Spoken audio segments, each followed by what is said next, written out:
Guys, the question today here is how to survive as a white belt in Brazilian Jiu-Jitsu. And we have Heath Pedigo here, Jacob Couch, and Casey, who is white belt. And Heath, your team, the Daisy Fresh Pedigo submission, won the Novice World Championship like 4 times on IBJJF, right? Yeah. So you might be the guy to answer this question because you understand a lot about white belts. Yeah. And so what do you think is the key there? Man, I think the first thing is just understanding like what the positions are themselves, you know what I mean? And I think people come in and no one really has an idea of what's what. You know, you kind of show up as a white belt and you put a lot of trust into the team and the instructor, and they kind of lead you in the direction. So for us, we don't always go into the most like we don't have super basic classes, you know what I mean? But even as black belts like Jacob Couch there, we work on really simple positioning and making sure that someone understands the position before they master the position. Yep. Okay, so as a white belt out there, I think the first thing that you should do is understand what the positions themselves are, the main positions. Each position. I got it. So if you don't mind, Couch, can you go down? Okay, so if Couch is on his back, okay, one of the first things, so Casey, if you don't mind, I would explain to Casey on her first day that one of the things that she really wants to do is always having her legs on the outside, okay? So first we'll go into just the mount, okay? I would tell you, look, standing, I want you to get around Couch's legs at any means possible. I don't care how you get around them. I want you to get around them, and I want you to get on top of him and put your legs, knees on the floor, and this is called the mount position, okay? So if you go ahead, you run around him, you use that crazy white belt athleticism, you move into the mount, okay? So this is the mount position for a white belt, okay? This is one of the most dominant positions, and then I would break down the mount position, holding the mount position, attacking from the mount position. But the most important thing is Casey understanding that mount is one of the pillars of understanding.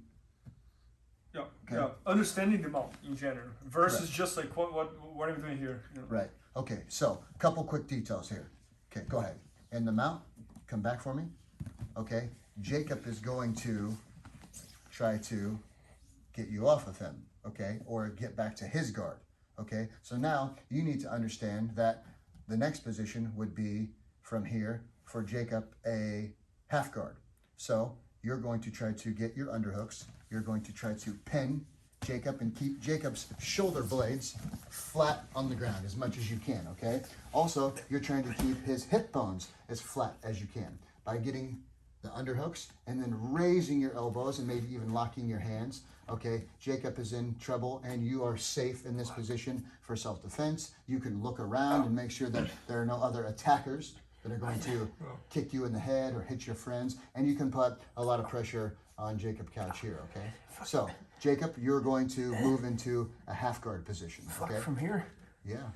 I can't get my arms down. And that's what we want. So Casey is understanding Too fucking strong. the mount position. Okay, so come back up for me. Okay, so from here, Jacob, we're gonna pretend you're a white belt, okay? Jacob is going to move into a half guard position, okay?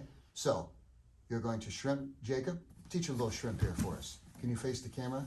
Teach a little shrimp. So, basic shrimp for mount or bottom mount. Whenever we get mounted, we want to make sure that we're getting our elbows tight. So I want to get my elbow inside of her knee. I want to get a frame across her hips, and then from here, I want to bump, and I want to get her leg trapped in between my legs, and use my elbow on the inside to push her knee back in between my legs and come to the half guard with an underhook here. Okay, so you having that right underhook is major, yes? Huge. Why is it so major?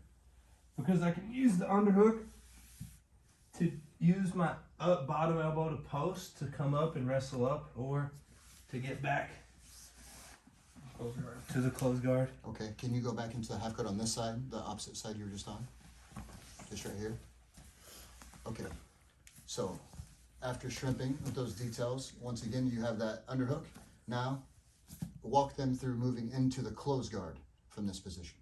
Okay, so whenever I look to move into the close guard, I'm going to look to first kind of use my elbow to post up and either get the wrist If you can get to the elbow, great, but if not, just get to the wrist. And I'm gonna use this now to kind of almost, I'm gonna shrimp my hips out. So I'm just gonna post my foot on the mat, get my hips out, and give myself enough space to come back to the close guard. So why grab the wrist instead of pushing on her, you know, inner thigh or her knee?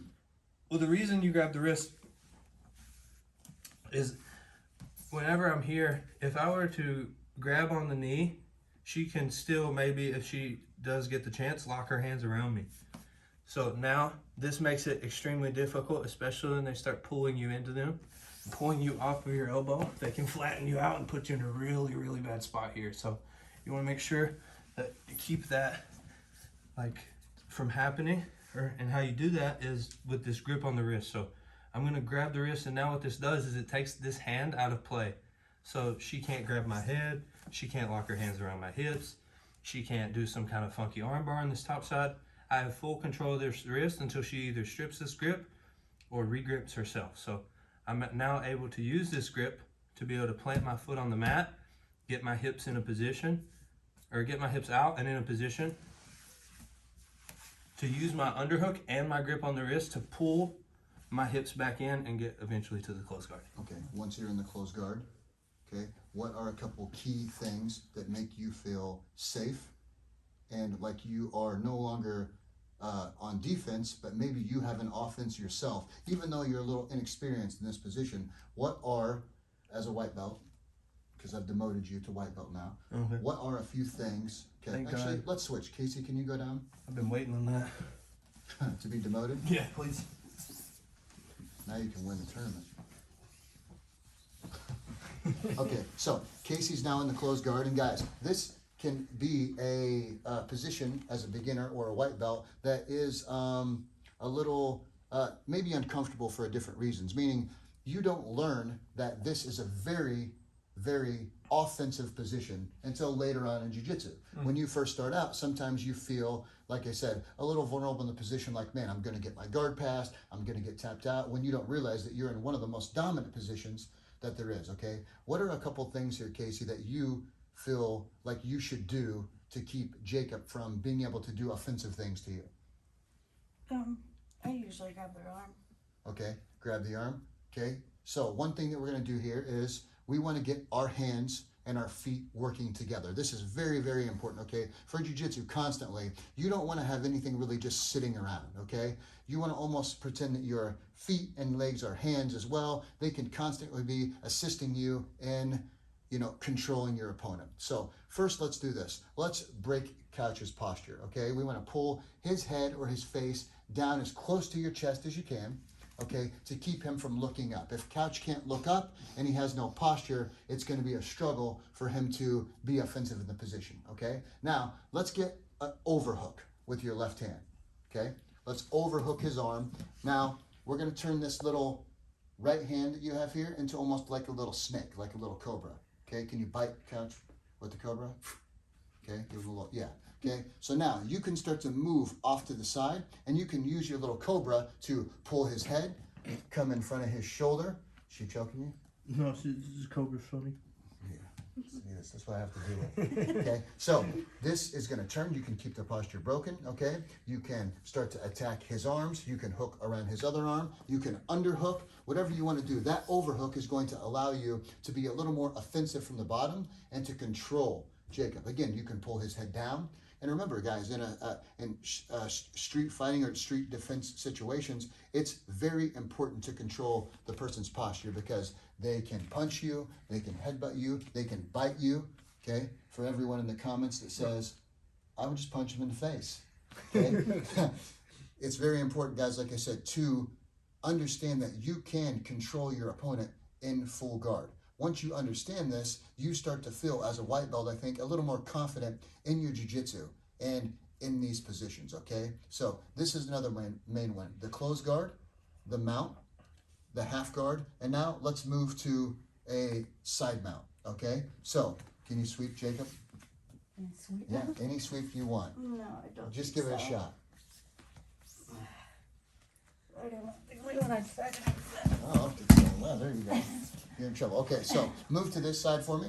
like a side control, either side you want, okay? So, guys, this is going to be side control or a side mount, okay?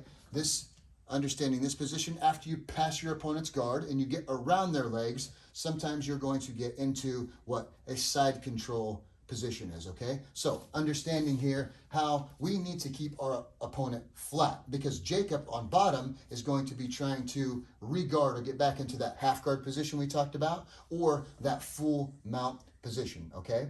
And like I said, when you understand these positions, it makes the learning curve much, much easier, okay? When you come in and sometimes people are just throwing stuff at you, you don't even know about the position that you're in the first place, so it's kind of hard to understand. So understanding that this is a side control, this is another one of the main pillars. So we talked about so far mount, half guard, close guard, and now side control, okay? So in side control, what we're gonna do is Casey's going to take her left hand and she's gonna come onto the opposite side of Jacob Couch's head. She's going to pull her elbow and her knee together like a vice, and she's going to keep him tight like that. She can remove this hand and put it back onto the other side anytime she wants, but I like for him to be in that vice.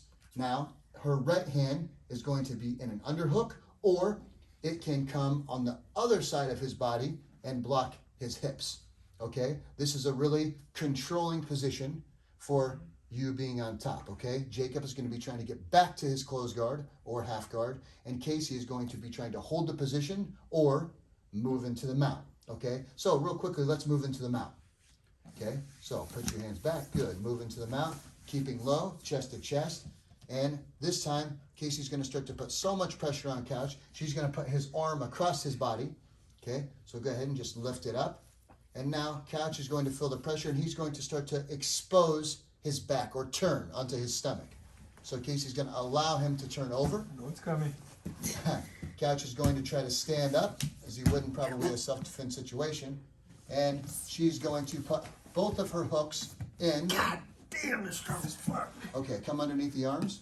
And we're going to break our opponents down here, okay? So you're going to push down with your legs and your heels, and you're going to open Couch's lats up. Try to get to the wrist, good. This, guys, is the most dominant position, I believe, in jiu-jitsu, the back mount or back control. This is where we're going to, I don't know, what would we like for it to do to Couch?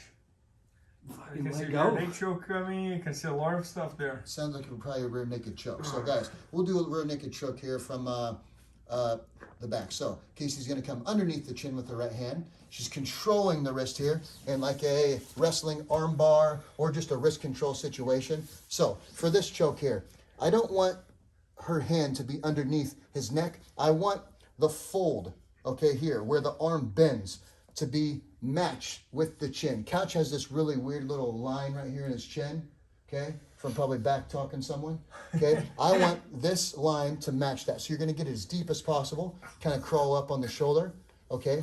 Now, we're gonna grab our own bicep. Easy, champ, easy. Okay, and this hand now, guys, we don't want to get it out here because Couch is going to attack this, okay? So what we're going to do is we're going to grab and we're going to kind of slide this in. So come back. So when you grab, you want to keep this tight and kind of keep, there you go. Now we're going to go back behind the head, All right. okay? And now she's going to bring her chest forward It's all out. and finish the rear naked choke, okay? So, like I said, to answer the question, Bernardo, okay, I think it's important to understand the positions before you start learning attacks and start, he's going out, okay? And guys, once you understand the positions, I think it's a little easier to follow a curriculum, okay? With our white belt instructional that we did. Yep. So The bundle. the bundle, it's a stripe 1, stripe 2, stripe 3, stripe 4. The way that I came up with that was before I met my professor Rodrigo, that I got my black belts from, I was a little, I didn't really know what to do. I just kind of showed up every day and just trained. Yep. And I had probably done 2,000 rolls before anyone ever showed me a position. Like, Good. I knew what these are, but I'd kind of learned from just getting my butt kicked. Yep. Okay? Yep. So once you understand these positions, then it's much, much easier to start filling, okay? So if each position is an empty barrel, Yep. okay, and the name is on top of the barrel, it's much, much easier to fill those barrels with knowledge when you understand what it is that you're trying to do. Instead of just going out there and just You know what I mean? Do you remember when you started, you just wanted to train and roll all the time? Yeah. And then you kind of just get your butt kicked and you learn as you go along. With the curriculum, it gives you the, hey, this is what you need to follow. This is the game plan. You don't need to think about all this stuff. We've already thought of it for you. You follow that, and it's the exact recipe that we used for our white belt, even blue belt students to continuously win those novice championships. It's very impressive. Which is in 2 weeks, and we plan on winning again. That's awesome. And everyone kind of says, why are you putting so much effort and so much, they're just white belts. To me, Bernardo, who's how many time world champion? Won 5 times. Only 5? Only 5. You were a white belt that just became a black belt. When you learn these things, the white belt is the base of the pyramid. to me, it's the most important belt. Because this is when people leave, this is when people they've came to a point in their life when something has drawn them to jiu-jitsu. Okay? That's when I think they need to be hooked, as in realizing that there's so much that jiu-jitsu offers besides, it's not about winning. It's about becoming a better human, you know, being a champion on the mat and off the mat. And I think you do all of that at white belt. So for me, I don't use the white belts as a, hey, let's just kick the guy's ass, and if he's tough enough, he or she will keep coming back. To me, it's let's build, and you know, that's the foundation of everything is that white belt. So I put so much into those white belt, you know, curriculum instructionals that we did, just to know that anyone who gets them will always have that foundation for the rest of their life, and I truly believe that they can use that all the way until black belt. I fully agree with you, Heath, and I love it to see how you think. Like, so to summarize everything, in your opinion, the way to survive as a BJJ white belt, it is understanding those broad positions in jiu-jitsu, right? Close guard, mounts, side control, back.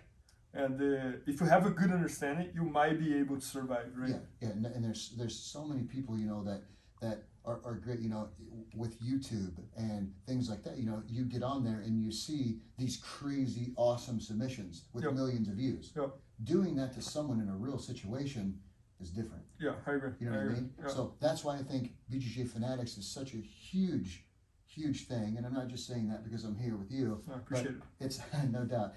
But you're able to learn from the beginning everything that you need to learn. You can learn off of a video on YouTube. For 6 minutes. We have the whole sequence, right? It's like hours of that subject. And that's it. It's subjective. You can pick exactly what you're struggling with. You can get on there, and like I said, in these the white belt curriculum, we just, I believe, covered everything that a white belt needs to know before they move on. And that's a big question. What do I need to know to get my blue belt? I fully agree. If you know these things, not only are you ready for your blue belt, I think at some gyms you might be ready for your purple belt. I get it.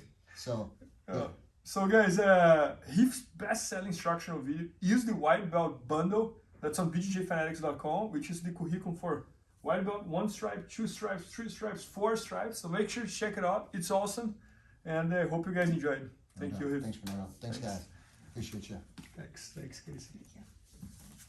Please help me out to grow my YouTube channel. Just click subscribe. And to watch more videos, just click under see more videos.